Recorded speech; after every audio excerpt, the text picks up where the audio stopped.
નર્મદાના સાંસદ મનસુખ વસાવાનો વધુ એક ધડાકો, ભ્રષ્ટાચારના આક્ષેપો સાથેનો વધુ એક પત્ર મળ્યાનો તેમણે દાવો કર્યો।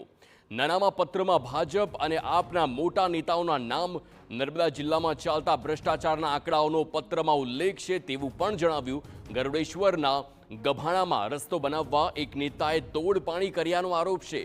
ભ્રષ્ટાચારમાં આમ આદમી પાર્ટી અને ભાજપના નેતાઓની મિલીભગતનો આરોપ છે। જિલ્લામાં આટલો ભ્રષ્ટાચાર તો ખબર કેમ ન પડે? તો આમ આદમી પાર્ટીના નેતાઓ આટલા આરોપો મૂકે છે છતાં મારા સિવાય કોઈ નથી ચાલતું। સીધી વાત છે કે આમ આદમી પાર્ટી અને ભાજપના નેતાઓના તાર મળેલા છે। સાંભળીએ શું કહ્યું તેમણે।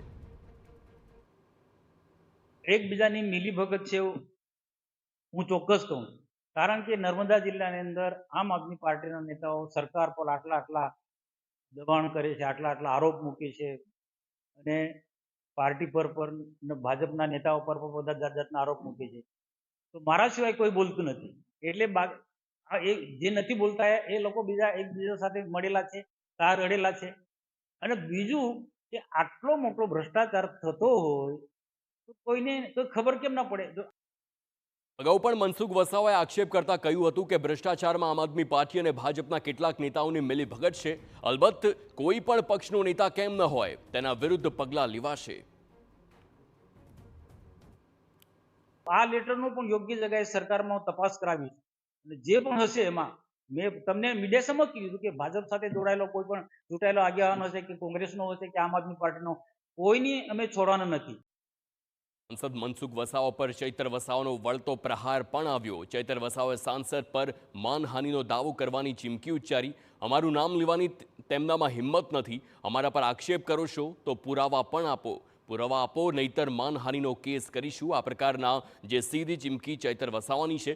ભાજપના નેતાઓ કાર્યક્રમમાં ખોટા બિલ મૂકે છે તેવો પણ આક્ષેપ કર્યો। અમે ખોટા બિલ સામે સવાલ ઉઠાવ્યો એટલે આક્ષેપ કર્યા।